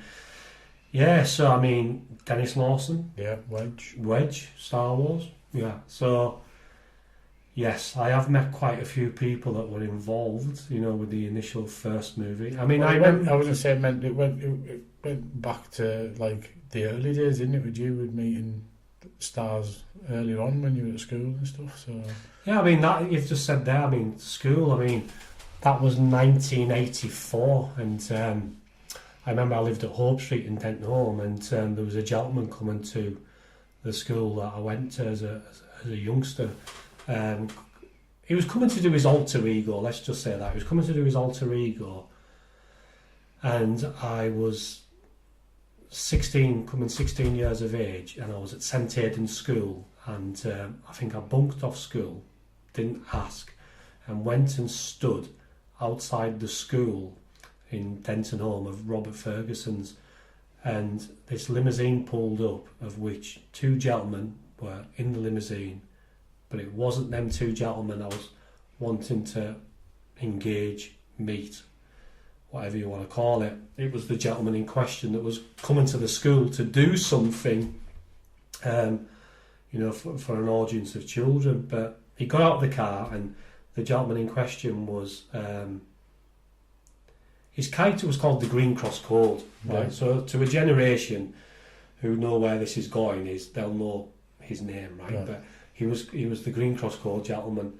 But his alter ego, Paul, if that's the right word to use, is David Prowse, who played Darth Vader in Star Wars. Yes. And I met him outside Robert Ferguson's school. He went in the school, he did the show for the kids of the Green Cross Code, and I turned around and says, I live literally 5 minutes walk from here, would you come to the house? And he actually came out of the school, left the two guys, his team, within the car, and he actually walked to my house. He walked down. My dad was at work. I also remember my dad worked in Kingstown at Aero Precision in Kingstown, and Dave Prowse came down the street of Hope Street, and we walked through the front door, which was into my living room, and we had a lodger, and my lodger, called Tony Graham, it was an open kitchen, so you went into the front room and the kitchen was visible. It was bizarre, because I walked through my front door with Dave Prowse in 1984, who played Darth Vader in Star Wars and the initial movies that came afterwards. And I just remember walking into my front room, and it was an open kitchen within the front room as well. and this gentleman called Tony Graham was cleaning a dish. He was actually washing.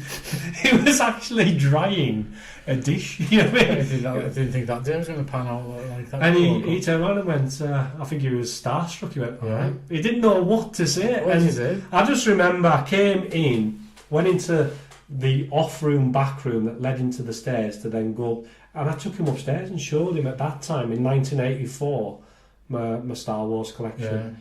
Yeah. And this was Dave Prowse, Darth Vader, in number 2 Hope Street of Denton Home in Carlisle, Cumbria. Yeah. And it was just bizarre. He stayed for maybe, say, half an hour, right? Yeah. And he left. Yeah. And I walked him back to his limousine, shook his hands and said, thank you very much. And my dad came home from work, and I told him, who'd been in the house on that particular day, you know, Dave Prowse had played the iconic Darth Vader in Star Wars. And my dad goes, why didn't I phone Aero Precision? He goes, I came home, Paul, from work. But sadly, I didn't. Yeah. But, I mean, that, you know, experience of him coming to the house was through later years where, I think it was about 10 years later, yourself, Paul, and a few of us, we all went through to Newcastle, and we went to Forbidden Planet, and he was doing a signing in Forbidden Planet, and I remember going up to him and saying something like, you know, good afternoon, Mr. Prowse, I actually met you, you know, about 10 years ago, and within seconds or whatever the conversation was we were having, he turned around and says, your nickname or real name is David, my nickname's JAFFA. He said something like, you know, I came to your house, you know, 10 years. He remembered coming to the house, you know, 10 years prior. So he then turned round to me and said, Paul, but you'll know anyways because you were there. He turned round and said something like, who are you with? I said, a few people. He said, go and pick, say, 3 people, adding yourself makes, I think, about 4. And I do remember it was yourself, a girl I was with called Louise, and maybe Stuart. There was a lad called Stuart. So I'd go for 4, adding myself, right? And he says, I'm at a science fiction convention in Newcastle. I'm going to leave, which is now from the planet, which I've done an hour signing, come over to the hotel, and yourself, Paul, me, and Stuart and Louise Watson at the time I was with for about 2 or 3 years, I think, in the 1990s. We went over to this hotel. I think we went to the entrance of the door and we asked for tickets or security, this, that and the other. But I said, Dave Prowse, you know, he's here today, Darth Vader, doing autographs. And I think he was sitting very nearby. Or we got called in or something. I think we got shouted in. And for that couple of hours or 2, I sat on a table. We just sat behind the table talking to him and thinking. I had to ring in sick from work. I can't go in Newcastle with Darth Vader. It was drugs. I think it was the most bizarrest thing. Yeah. But to relate back to someone, it's the most far-fetched story to tell anyone. Because you've got no proof, you know, to back it up. You know what I mean? There's no. But we had photos, but there's no Facebook. You can't do that. You can't check in. It's where we can do all this now. And it's like, I mean, I was in Blackpool at the weekend, which was like 3 days ago, and I went into a science fiction shop, and I was talking to the gentleman within the science fiction shop just gone, who sells Star Wars memorabilia, and I bought this 40th anniversary Darth Vader figure off him on Sunday, which is just gone. And he turned round to me and said, did you go to like things called science fiction conventions that were just dedicated to Star Wars in the 1990s called Empire Day? So I started talking to him in his science fiction shop in Blackpool, just weekend gone, and I said, I used to you know, go run by a gentleman called Jason Joyner. He turned round to me and said that there was a gentleman in question that couldn't get back to the railway station, would at the end of the convention mind if he drove him back in his car. And he turned round and said, that's fine, I'll drive him back. He drove back after one of the conventions called Empire Day in the 1990s, a gentleman called Michael Sheard, who worked, again, we're not going to be talking about this film, The Empire Strikes Back. Okay. And Admiral Ozzel, who Yeah. we all should know, Yeah. from The Empire Strikes Back, he drove him from a place called Cheshunt Yeah. in just outside of London up to, say, maybe Milton Keynes, Yeah. to then get a train or a connection Yeah. to the Isle of Wight, because Michael Sheard Wasn't used to live at the Isle of Wight. But talking to them Empire days, I mean, I can remember going to we went to Elstree. Yeah, we went to Elstree. We saw the original trilogy on the big screen, introduced by Dave Prowse. I think maybe Warwick Davis was there. Yeah. This was before conventions. This was like when they were in little sports halls and there was like 3 people and Mays will been the other side. We got the train from here to London. It may as well have been the other side of the world because it took that long to get there. Yeah. And it wasn't. There was. Yeah, I mean, we just got on the train, got off, and then ended up in. But then talking to Dave Prowse, and he would remember you and from years gone by. Yeah, like we saw, and he was saying this is the last time we'll see them because they're gonna get taken back in. Yeah, and stuff altered. So we saw them, and it was a massive screen as well, so it was great. Yeah, bigger than your front room sheet. Yes. So yeah, I did see but it. my room's got a little bit bigger screen size. Yes, you know what I mean? right. But no, we all, especially me and yourself, Paul, have loads and loads of memories to share that re-evoke other people's memories. Yeah. You know what I mean? By mentioning these people, these characters, this film in particular, and the surroundings of that film, the merchandise, what we've touched upon. You know what I mean? The poster magazines, the toys, the figures. All their memories, you know what I mean? And we all have their memories, but we all have individually different memories surrounding that particular period of time when that first film, Star Wars, came out, which is to be showing, as we both know, next Saturday. Saturday, 16th. On the 16th. So it's going to be a very packed day because we've got Carlisle Comic Con. So the best way to get tickets for it, so we're at the Harrowby Community Theatre on the night time. So like I said before, 7 o'clock for 7:30 showing. So looking at tickets, if you want the tickets, just get them through the Cult Cinema Club Facebook page. We're also going to be at the Carlisle Comic Con selling tickets, so pop down and get that. Tickets are £5. There's a bar there as well, so you can get some adult beverages. And like I say, it's all for charity. It's all for a very good cause. PEEPS, the HIE awareness and support charity. So yeah, pop down and see us, and we'll have a good night. So just going to say thanks to JAFFA for his time. It's been a pleasure, Paul. Thank you very much. Absolutely. I mean, obviously, you all wish PD the best with his recovery. Yeah, his recovery from his. Because we've heard, sadly, he won't be able to make it. We don't think for this one. Maybe not. Because I don't think the breast implants are taken too well for him. So we'll obviously hoping for the best. So we've had a great night tonight. I'm glad we've shared our stories between ourselves, me and Paul.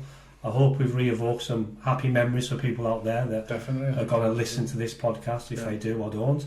And on my note, to finish to Paul, I'd like to say to Paul, thank you very much. And I will finish it by saying, from me to Paul, may the force be with you always.